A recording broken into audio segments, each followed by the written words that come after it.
अगर तुम लोगों ने काइजू नंबर 8 एनिमे देख रखा है तो कभी ना कभी ये जरूर ही सोचा होगा कि भाई उस छोटे से पैरासाइट काइजू ने काफका हबीना जैसे बंदे को ही क्यों चुना, जो बंदा 32 साल का हो चुका है और वो बंदा 14 सालों से एक डिफेंस फोर्स जो कि उसका सबसे बड़ा सपना है उसे अचीव तक नहीं कर पाया, और वो फिजिकली भी उतना ज्यादा स्ट्रॉन्ग नहीं है, वो एवरेज लोगों से भी वीक है। इवन काफका कॉम्बैट सूट पहनने के बाद भी भाई उसकी पावर जो है 0% ही अनलिश होती है, बाद में जाके एक हो जाती है, वो अलग बात है। बट फिर भी भाई इस तरह का बंदा जिसकी 0% पावर निकले, उस तरह के बंदे को कोई काइजू क्यों ही चुनेगा। एनिमे में कितने पावरफुल कैरेक्टर हैं, उनमें से अगर काइजू किसी को चुन लेता तो वो कितना ज्यादा पावरफुल ह्यूमन हाइब्रिड काइजू बनता, भाई इसका कोई अंदाजा नहीं लगा सकता है। और इन सभी रीजंस की वजह से भाई हर कोई बंदा सोचता है कि भाई इतने पावरफुल काइजू ने भाई काफका को ही क्यों चुना। अब इस सवाल का जवाब मांगा और एनिमे में तो दिया नहीं है, इसलिए कुछ 3-4 पॉपुलर थ्योरीज है जिनके बारे में आज की इस वीडियो में बात करेंगे। So let's start the video.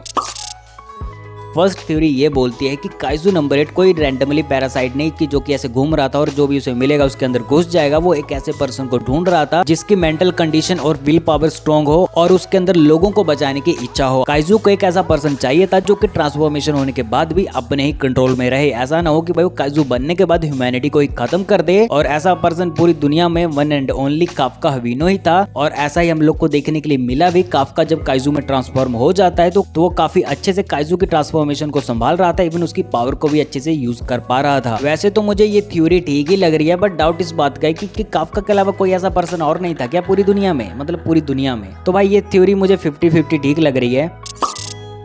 इतना तुम्हें पता ही होगा कि काफका डिफेंस फोर्स ज्वाइन करने से पहले क्लीनिंग का काम करता था, काइजू की बॉडी को साफ करने का काम करता था। तो थ्योरी ये बोलती है कि काफका हर दिन काइजू की बॉडी के ब्लड, रेडिएशंस, ऑर्गन्स, इन्हीं सब के लॉन्ग टर्म एक्सपोजर की वजह से उसकी बॉडी केमिकली चेंज हो जाती है, जो कि उसे काइजू के कंपैटिबल बना देती है। यहाँ पे देखने और सुनने से तो भाई थ्योरी ठीक ही लग रही है। सच में काफका काफी टाइम से भाई काइजू की बॉडी को साफ कर रहा था, और हो सकता है कि उसके रेडिएशन की वजह से उसकी बॉडी के ऊपर कोई इफेक्ट पड़ा हो, और हो सकता है कि इन सभी वजह से काफका की बॉडी काइजू के ट्रांसफॉर्मेशन को होल्ड कर पाई। बट मुझे दिक्कत इस बात की हो रही है कि भाई वहां पे क्लीनिंग का काम सिर्फ काफका हबीनो ही नहीं करता था भाई, और भी बंदे थे जो कि क्लीनिंग का काम करते थे, और उन सभी बॉडी के ऊपर भी भाई सेम ही रिएक्शन हुआ होगा। तो मेरा सवाल ये है कि तो काइजू ने उन सभी की बॉडी को क्यों नहीं चुना।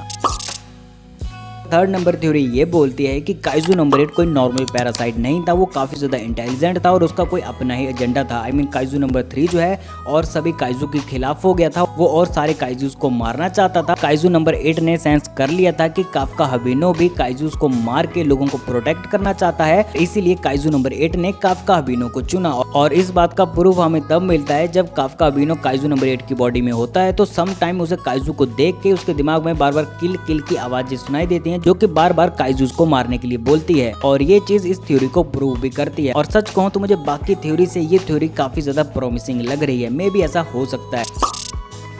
फोर्थ नंबर थ्योरी ये बोलती है कि काफका हबीनो जो है समुराई का वंशज है।